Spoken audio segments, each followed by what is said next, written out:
রাতের বেলা রুটির সাথে খাওয়ার জন্য আলুর তরকারি করব। এখানে আমি দুটো বড় সাইজের আর একটা মিডিয়াম সাইজের আলু নিয়েছি। এবার আলুগুলো খোসা ছাড়িয়ে কেটে নেব।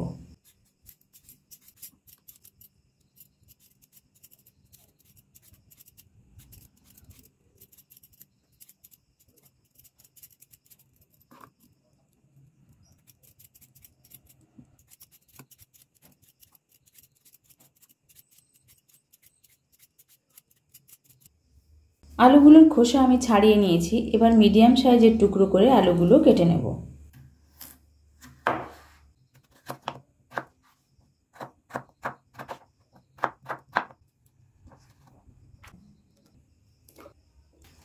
আলুগুলো কেটে নিয়েছি, এবার জলে ধুয়ে নেব।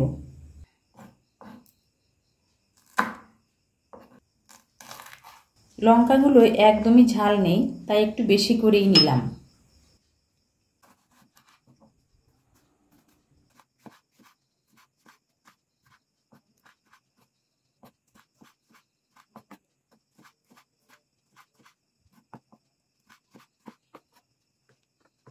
লঙ্কা টমেটো কেটে নিয়েছি, এবার আলুগুলো সেদ্ধ বসাবো।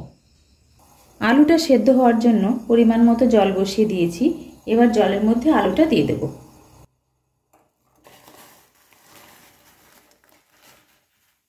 গ্যাসটাকে এবার মিডিয়াম টু হাই ফ্লেমে রেখে আলুগুলো সেদ্ধ হতে দেব। আলুটা সেদ্ধ হয়ে গেছে, এবার নামিয়ে নেব। কড়াই গরম হয়ে গেছে, কড়াইতে এবার 2 টেবিল চামচ সর্ষের তেল দিয়ে দেব। ফোড়নে দিয়ে দেব 2টো শুকনো লঙ্কা আর দিয়ে দেব আধা টেবিল চামচ কালো জিরে। কালো জিরে শুকনো লঙ্কাটা 10 সেকেন্ড ভেজে নিয়েছি। এবার সেদ্ধ করে রাখা আলুটা এর মধ্যে দিয়ে দেব। গ্যাসটাকে এবার হাই ফ্লেমে রেখে 2 থেকে 3 মিনিট ভেজে নেব।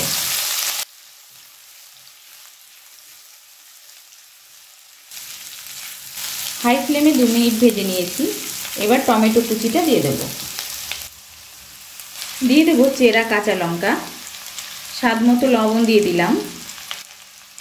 দিয়ে দেব খুব সামান্য পরিমাণে একটু হলুদ।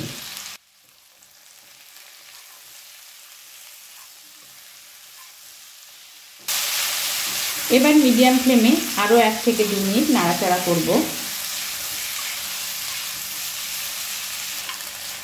2 মিনিট নাড়াচাড়া করে নেওয়ার পর আমি যে জলে আলুটা সেদ্ধ করেছিলাম সেই জলটা এর মধ্যে দিয়ে দেব।